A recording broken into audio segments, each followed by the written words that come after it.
अस्सलाम वालेकुम वरहमतुल्लाहि वबरकातुहू। सामाइन, सिरातुल मुस्तकीम चैनल पे फिर से एक बार खुश आमदीद। उम्मीद है कि आप सब खैरियत से होंगे। आपसे गुजारिश है कि अगर आप इस चैनल पे नए हैं तो चैनल को सब्सक्राइब करें, ऑडियो को लाइक करें, ज़्यादा से ज़्यादा शेयर करें और बेल आइकॉन पे क्लिक करें ताकि आपको नए ऑडियो की नोटिफिकेशन मिलती रहे। अल्लाह आपको बेहतरीन बदला दे।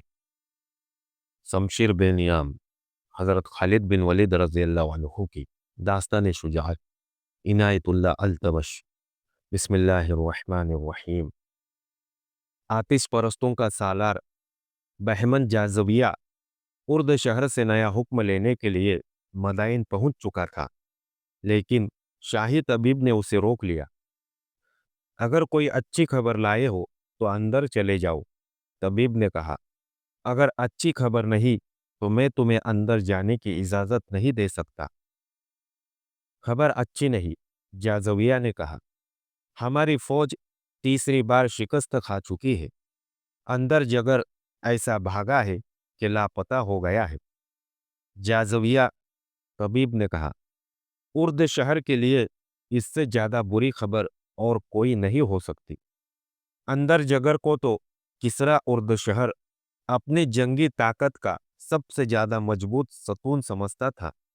जब से यह सालार गया है, शहंशाह दिन में कई बार पूछता रहा है कि अंदर जगर मुसलमानों को फारस की सरहद से निकालकर वापस आया है या नहीं। थोड़ी देर पहले भी उसने पूछा था।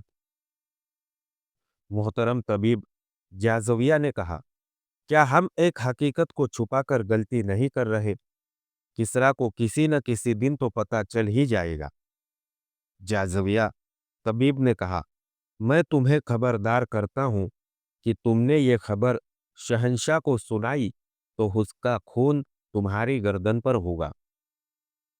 जाजविया वहीं से लौट गया, लेकिन अपने लश्कर के पास जाने की बजाय इस ख्याल से मदाइन में रुका रहा कि उर्द शहर की सेहत जरा बेहतर होगी तो वो उसे खुद शिकस्त की खबर सुनाएगा और उसके साथ वादा करेगा कि वो मुसलमानों को तीनों शिकस्तों का इंतकाम लेकर हराएगा। उस रोज एक दो रोज बाद ईसाइयों का एक वफद उर्द शहर के पास पहुंच गया। उसका तबीब और शाही खानदान का कोई भी फर्द कबलज वक्त न जान सका कि यह वफद किस मकसद के लिए आया है। उर्द शहर को चूंकि मालूम था कि ईसाइयों ने उसके लश्कर में शामिल होकर मुसलमानों के खिलाफ जंग लड़ी है, इसलिए उसने बड़ी खुशी से इन ईसाइयों को मुलाकात की इजाजत दे दी। इस वफद ने उर्द शहर को पहली खबर ये सुनाई कि सालार अंदर जगर शिकस्त खा गया है। अंदर जगर शिकस्त नहीं खा सकता। उर्द शहर ने एक झटके से उठकर बैठते हुए कहा, क्या तुम लोग मुझे ये झूठी खबर सुनाने आए हो? कहाँ है अंदर जगर? अगर उसकी शिकस्त की खबर सही है तो ये भी सही है कि जिस रोज मदाइन में कदम रखेगा वो उसकी जिंदगी का आखिरी रोज होगा। हम झूठी खबर सुनाने नहीं आए, वफद के सरबराह ने कहा। हम आपकी इस तीसरी शिकस्तों को फतह में बदलने का अहद लेकर आए हैं, लेकिन आपकी मदद के बगैर हम कामयाब नहीं हो सकते। उर्द शहर कुछ देर चुपचाप खला में घूरता रहा। उसकी बीमारी बढ़ती जा रही थी। वो कमजोर हो चुका था। दवाओं का उस पर उल्टा ही असर हो रहा था। अब तीसरी शिकस्त की खबर ने रही सही कसर भी पूरी कर दी। उसका तबीब उसके पास खड़ा था। किसरा को इस वक्त आराम की जरूरत है, तबीब ने कहा। मुअज्जिज मेहमान इस वक्त चले जाए तो किसरा के लिए बेहतर होगा। ईसाइयों का वफद उठ खड़ा हुआ। ठहरो, उर्द शहर ने नहीफ आवाज में कहा। तुम लोगों ने शिकस्त को फतह में बदलने की बात की थी। तुम क्या चाहते हो? अपने कुछ दस्ते जिनमें सवार ज्यादा हों हमें दे दे, वफद के सरदार ने कहा। हमारा पूरा कबीला 19 पहुंच गया होगा। जो मांगोगे दूंगा, उर्द शहर ने कहा। बहमन जाजविया के पास चले जाओ और उसका लश्कर अपने साथ ले लो। जाजविया वल्जा के करीब ही कहीं होगा। बहमन जाजविया मदाइन में है, किसी ने उर्द शहर को बताया। वो शहनशाह फारस के पास आया था, लेकिन तबीब ने उसे आप तक नहीं आने दिया। उसे बुलाओ, उर्द शहर ने हुक्म दिया। मुझसे कुछ न छुपाओ। जब जाजविया उर्द शहर को बता रहा था कि उसे मैदान जंग तक पहुंचने का मौका ही नहीं मिला, उस वक्त 19 में सूरत हाल कुछ और हो चुकी थी। जाजविया अपने दूसरे सालार जाबान को लश्कर दे आया था और उसने जाबान से कहा था कि वो उसकी वापसी तक मुसलमानों से लड़ाई से गुरेज करेगा। जाबान 19 में कहीं करीब था। उसे एक इत्तला ये मिली कि ईसाइयों का एक लश्कर 19 के गर्दो नवा में जमा है, और दूसरी इत्तला ये मिली कि मुसलमानों का लश्कर 19 की तरफ बढ़ रहा है। जाबान के लिए हुक्म तो कुछ और था, लेकिन इस इत्तला पर कि मुसलमान पेश कदमी कर रहे हैं, वो खामोश नहीं बैठ सकता था। उसने अपने लश्कर को कूच का हुक्म दिया और 19 का रुख कर लिया। अभी जाजविया वापस नहीं आया था। जाबान तक उर्द शहर का भी कोई हुक्म नहीं पहुंचा था। चूंकि वो वहां मौजूद था, इसलिए ये उसकी जिम्मेदारी थी कि मुसलमानों को रोके। तारीख में बकर बिन वायल के उन ईसाइयों की तादाद की कोई इशारा नहीं मिलता जो 19 में लड़ने के लिए पहुंचे थे। उनका सरदार और सालार आला अब्दुल असुद अजली था। वो मदाइन से अपने वफद की वापसी का इंतजार कर रहे थे। खालिद रज़ियल्लाहु अन्हु इंतजार करने वाले सालार नहीं थे। उन्होंने अपनी फौज को थोड़ा सा आराम देना जरूरी समझा था। फिर उन्होंने 19 की तरफ पेशकदमी का हुक्म दिया। रफ्तार मामूल से कहीं ज्यादा तेज रखी। मुसन्ना बिन हारिसा अपने जाबाजों का एक दस्ता लिए बाकी लश्कर से अलग थलग जा रहा था। अल्लाह के सिपाहियों, मुसन्ना ने रास्ते में अपने दस्ते से कहा, ये लड़ाई तुम उस तरह लड़ोगे जिस तरह हम किसरा की सरहदी चौकियां तबाह करने के लिए लड़ते रहे हैं। छापा मार लड़ाई, शबखून। तुम उन लोगों से लड़ने जा रहे हो जो तुम्हारी तरह लड़ना नहीं जानते। इन्हें तुम जानते हो, वो तुम्हारे ही कबीले के लोग हैं। हम इन्हें भगा भगा कर लड़ाएंगे। इसीलिए मैंने तुम्हें लश्कर से अलग कर लिया है। लेकिन ये ख्याल रखना कि हम इसी लश्कर के सालार के मातहत हैं, और ये भी ख्याल रखना कि ये मजहब की जंग है। दो बातिल अकीदे तुम्हारे मुकाबले में है। तुम्हें साबित करना है कि खुदा तुम्हारे साथ है। खुदा की कसम, यही वो लोग हैं जिन्होंने हमारे खिलाफ हमेशा मुखबिरी की है और आतिश परस्तों के हाथों हमारे घरों को नजरे आतिश कराया है। सवारों का ये दस्ता पुरजोश नारे लगाने लगा, लेकिन मुसन्ना ने रोक दिया और कहा कि खामोशी बरकरार रखनी है। दुश्मन को उस वक्त पता चले कि हम आ गए हैं जब हमारी तलवारें इन्हें काट रही हो। ईसाइयों का लश्कर 19 के मुकाम पर पड़ाव डाले हुए मदाइन से अपने वफद की वापसी का इंतजार कर रहा था। होशियार, दुश्मन आ रहा है। ईसाई लश्कर के संतरियों ने वावेला बर्पा कर दिया। खबरदार, होशियार, तैयार हो जाओ। हड़बोंग मच गई। उनके सरदारों ने दरख्तों पर चढ़कर देखा, एक लश्कर आ रहा था। सरदारों ने दरख्तों के ऊपर से ही हुक्म दिया कि तीर अंदाज अगली सफों में आ जाए। ये लोग चूंकि बाकायदा फौजी नहीं थे, इसलिए ان میں نظم و ضبط اور صبر و تحمل کی کمی تھی۔ وہ لوگ ہجوم کی صورت میں لڑنا جانتے تھے، پھر بھی انہوں نے سب بندی کر لی۔ آنے والا لشکر قریب آ رہا تھا۔ جب یہ لشکر اور قریب آیا تو سرداروں کو کوئی شک ہونے لگا۔ تب ایک سالار نے کہا کہ یہ لشکر مسلمانوں کا نہیں ہو سکتا، کیونکہ یہ اس طرف سے آ رہا ہے جدھر بہمن جازویہ کا لشکر ہونا چاہیے تھا۔ سالار نے دو گھڑ سواروں کو یہ کہہ کر دوڑایا کہ جا کر دیکھو کس کا لشکر ہے۔ یہ دوست ہے، ایک سوار نے پیچھے مڑ کر بلند آواز میں کہا۔ یہ فارس کی فوج ہے۔ یشو مسیح کے پجاریوں، درخت سے سالار اعلیٰ نے چلا کر کہا، تمہاری مدد کے لیے مدائن سے فوج آ گئی ہے۔ عیسائی نعرے لگانے لگے اور تھوڑی دیر بعد جابان کا لشکر عیسائیوں کے پڑاؤ میں آ گیا۔ جابان نے اس تمام لشکر کی کمان لے لی اور عیسائی سرداروں سے کہا کہ اب وہ اس کے حکم اور ہدایت کے پابند ہوں گے۔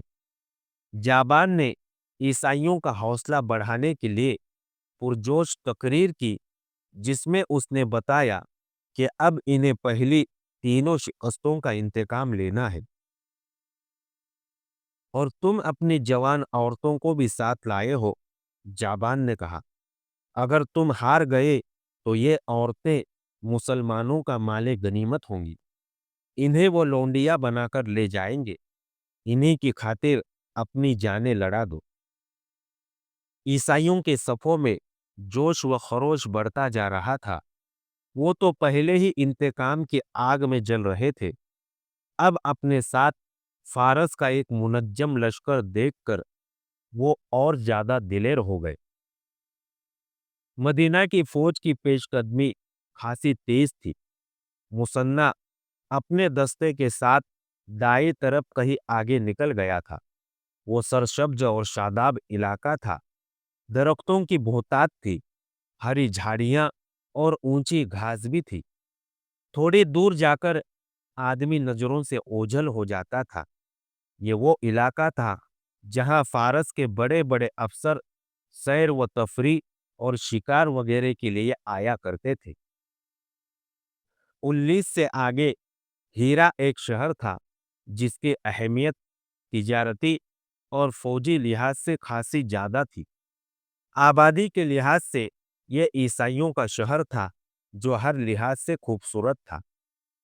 اور یہ بھی ذہن میں رکھو، جابان لشکر کے سالاروں سے کہہ رہا تھا کہ آگے ہیرا ہے۔ تم جانتے ہو کہ ہیرا ہماری بادشاہی کا ایک ہیرا ہے۔ اگر مسلمان اس شہر تک پہنچ گئے تو نہ صرف یہ کسریٰ کا دل ٹوٹ جائے گا، بلکہ فارس کے پورے لشکر کے حوصلے ٹوٹ جائیں گے۔ ہیرا مدائن سے زیادہ قیمتی ہے۔ سبجا جار میں ایک گھڑ سوار جیسے تیرتا چلا آ رہا ہو۔ خالد رضی اللہ عنہ اپنے لشکر کے وسط میں تھے۔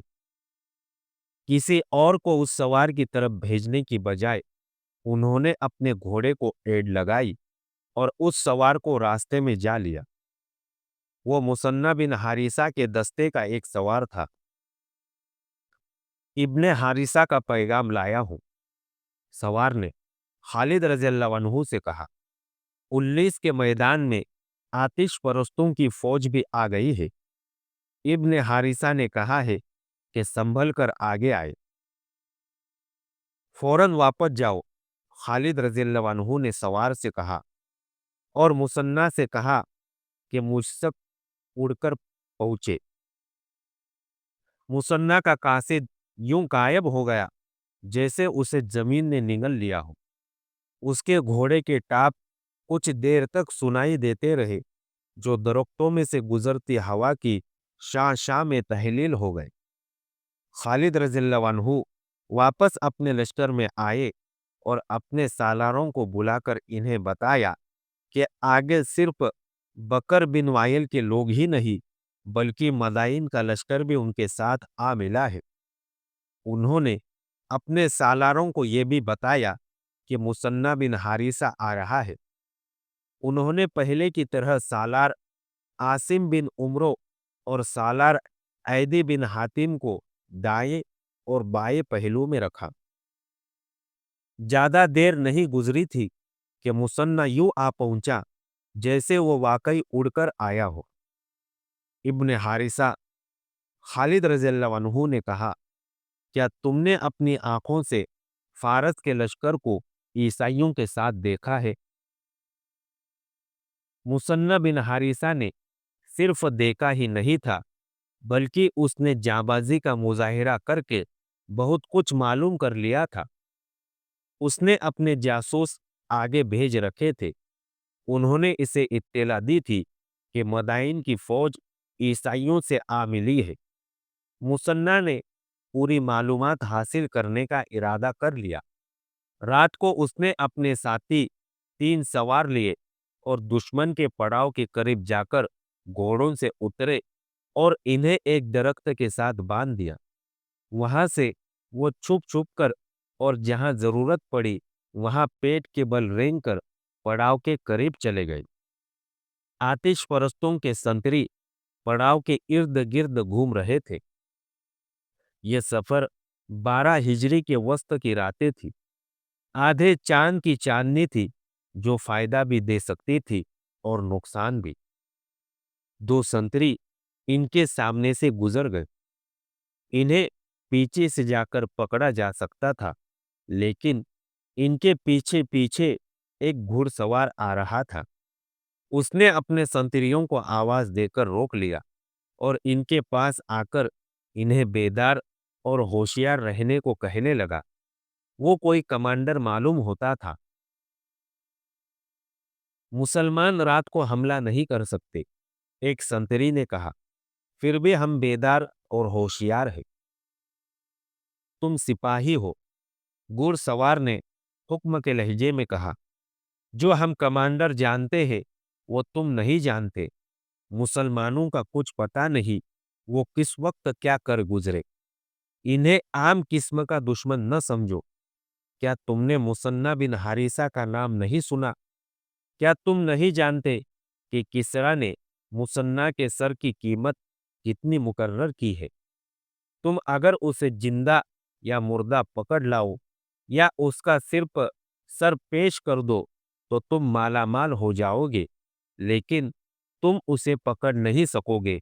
वो जिन है, किसी को नजर नहीं आता। चलो, आगे चलो, अपने इलाके की गश्त करो।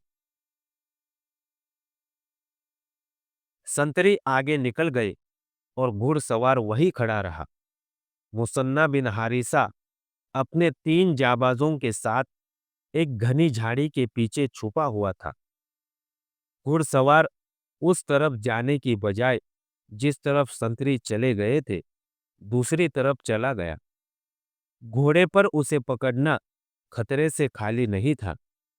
मुसन्ना ने अपने एक जाबाज के कान में कुछ कहा और घुड़सवार कमांडर को देखा, जो आहिस्ता आहिस्ता चला जा रहा था। मुसन्ना करीब के एक दरख्त पर चढ़ गया। उसके जाबाज ने जरा ऊंची आवाज में कुछ कहा। कमांडर ने घोड़ा रोक लिया। जाबाज ने उसे वापस आने को कहा। वो इस आवाज पर वापस आ रहा था। अचानक दरख्त से मुसन्ना कूदा और सवार के ऊपर गिरा और उसे घोड़े से गिरा दिया। मुसन्ना के एक आदमी ने दौड़कर घोड़े की लगाम पकड़ ली और दोनों ने कमांडर को दबोच लिया और उसका मुंह बांध दिया। उसे और उसके घोड़े को वहां से दूर ले गए। उन्होंने अपने घोड़े खोले और वहां से इतनी दूर निकल गए जहां वो चीखता चिल्लाता तो भी उसकी आवाज उसके पड़ाव तक न पहुंचती। जिंदा रहना चाहते हो तो बताओ कि तुम्हारी फौज कहां से आई है? मुसन्ना ने तलवार की नोक उसकी शहरग पर रखकर पूछा। वो बहमन जाजविया के लश्कर का कमांडर था।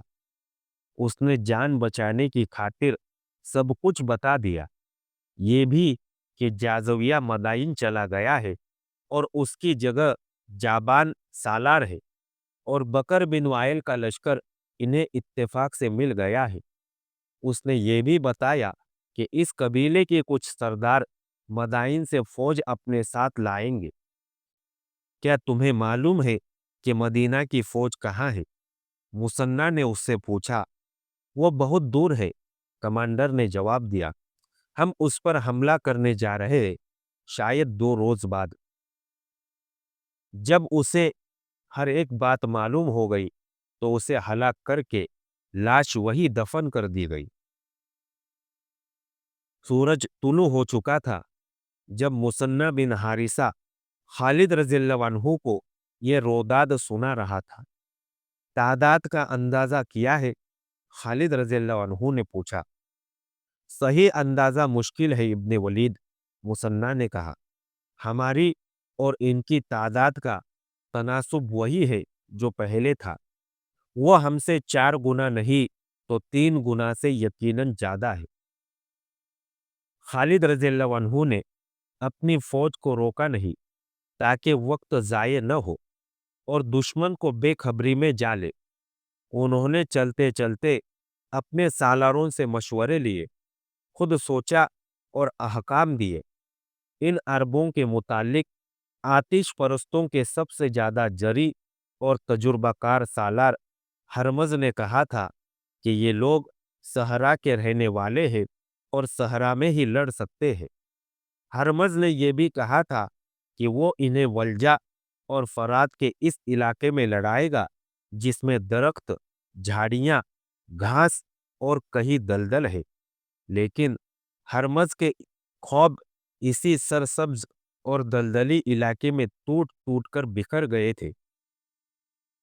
خدا کی قسم، تم اب دریاؤں اور جنگلوں میں بھی لڑ سکتے ہو۔ خالد رضی اللہ عنہ نے اپنے سالاروں سے کہا، اس زمین پر تم نے اتنے طاقتور دشمن کو 3 شکستیں دی ہیں۔ تم نے یہ بھی دیکھ لیا ہے کہ تمہارے دشمن کے لڑنے کا طور طریقہ کیا ہے۔ مسنہ نے بتایا ہے کہ دشمن اگر اسی میدان میں ہوا جہاں وہ پڑاؤ کیے ہوئے ہے تو یہ ذہن میں رکھ لو کہ یہ میدان 2 دریاؤں، دریائے فرات اور دریائے خصیب کے درمیان ہے۔ میدان ہموار ہے لیکن درختوں اور سبزے کی بہتات ہے۔ دوڑتے گھوڑوں پر تمہیں درختوں کا اور ان کے جھکے ہوئے ٹہنیوں کا خیال رکھنا پڑے گا، ورنہ ان ٹہنیوں سے ٹکرا کر مر جاؤ گے۔ میدان محدود بھی ہے، ہمیں دشمن کو کسی قسم کا دھوکہ دینے کا اور چالے چلنے کا موقع نہیں مل سکے گا۔ ہمیں آمنے سامنے کا معرکہ لڑنا پڑے گا۔ ابن عمرو اور ابن حاتم پہلوؤں کے سالار ہوں گے۔ انہیں جب بھی اور جیسا بھی موقع ملے یہ اس کے مطابق نقل و حرکت کریں گے۔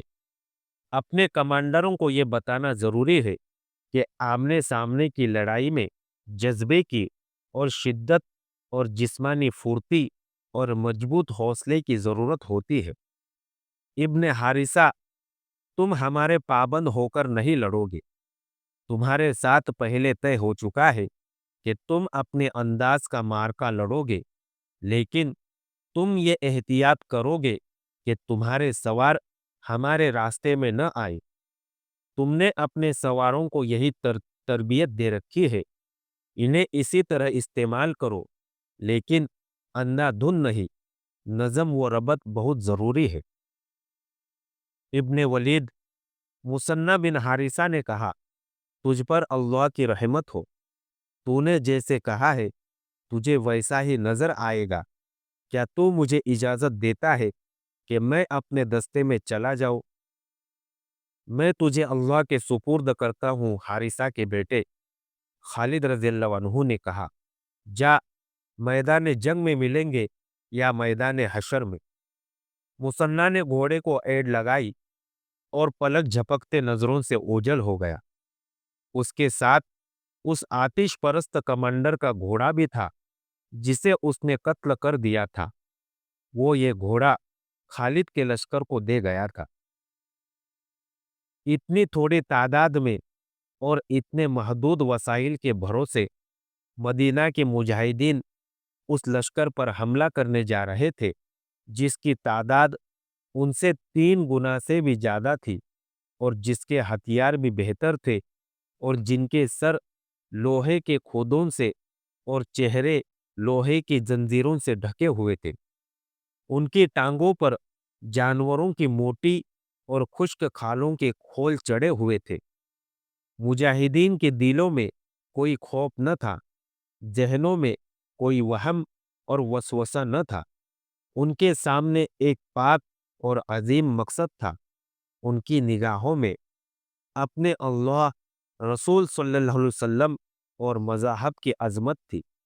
अपनी जानों को कोई अहमियत न थी सिवाय इसके कि ये जान अल्लाह की दी हुई है और इसे अल्लाह की राह में ही कुर्बान करना है।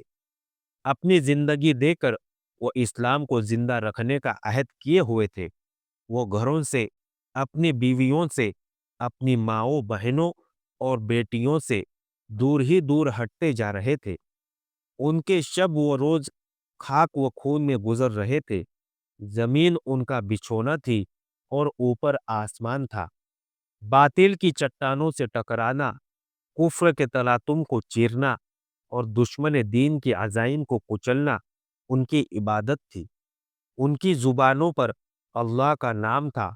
वो तलवार का वार करते थे तो अल्लाह का नाम लेते थे और तलवारों से कटकर गिरते थे तो अल्लाह का नाम लेते थे। जख्मी होते थे तो अल्लाह को पुकारते थे। ला रैब, ईमान की पुख्तगी और जज्बे की दीवानगी उनके हथियार थे और यही उनकी ढाल थी। आज के लिए इतना ही काफी है। अगली दास्तान जानने के लिए हमारे साथ जुड़े रहिए और इस ऑडियो को ज्यादा से ज्यादा शेयर करना न भूलें। दुआओं की गुजारिश। अस्सलामु अलैकुम वरहमतुल्लाहि वबरकातुहू।